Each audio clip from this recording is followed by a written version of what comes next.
الحمد للہ رب العالمین والعاقبۃ للمتقین والصلاۃ والسلام علی اشرف الانبیاء وقائد المرسلین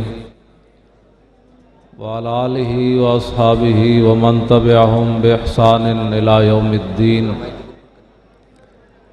اما بعد فاعوذ باللہ من الشیطان الرجیم بسم اللہ الرحمن الرحیم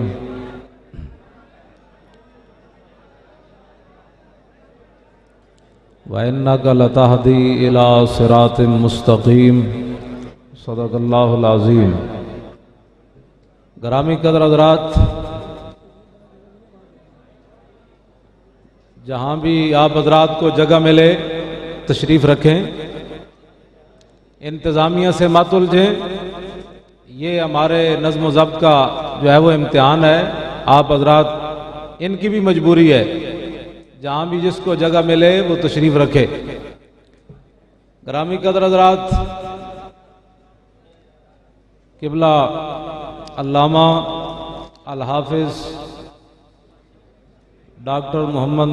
اشرف آصف جلالی صاحب زیدہ مجدہ الکریم، ادارہ صراط مستقیم کے آپ بانی ہیں اور آپ حضرات کے سامنے جلوہ فرما ہیں۔ آپ بڑے تحمل سے تشریف رکھیں، یہ بڑا ایک علمی موضوع ہے جس پر آپ نے گفتگو فرمانی ہے،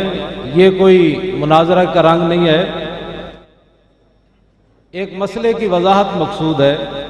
کسی کو زیر کرنا مقصود نہیں ہے۔ اعلیٰ حضرت عظیم المرتبت نے غائبانہ نماز جنازہ کے مسئلے میں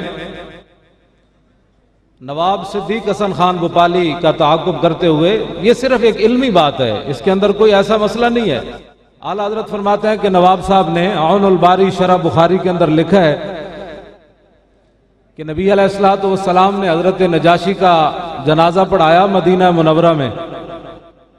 اور حضور علیہ السلام نے قبلہ کی جانب منہ کیا، تو نواب صاحب جن کے بارے میں مولانا عبدالحی لکھنوی صاحب نے کہا تھا کہ العروج بالفروج، یہ اہل علم اس کا معنی اچھی طرح سمجھتے ہیں۔ اعلیٰ حضرت فرماتے ہیں کہ نواب صاحب نے یہ لکھا ہے، یہ ایک علمی بات ہے، کسی پر کوئی تنقید نہیں ہے، نہ فرقہ واریت ہے، کہ نواب صاحب نے لکھا ہے کہ حضور علیہ السلام نے قبلہ کی جانب منہ کر کے نجاشی کی نماز جنازہ پڑھائی، تو اس حدیث سے ثابت ہوتا ہے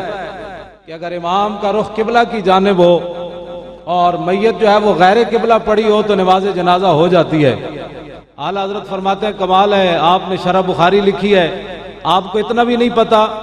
کہ مدینہ منورہ سے جنوب کی جانب قبلہ ہے اور حبشہ بھی جنوب کی جانب ہی ہے۔ تو آخر میں ڈاکٹر صاحب کے لیے ایک دعا کر کے اپنی تقریر کو ختم کرتا ہوں۔ یا الہی کل کے آصف کو بنا کل کے رضا، یا الہی کل کے آصف کو بنا کل کے رضا، دشمنان دین یہ نہ سمجھیں رضا جاتا رہا۔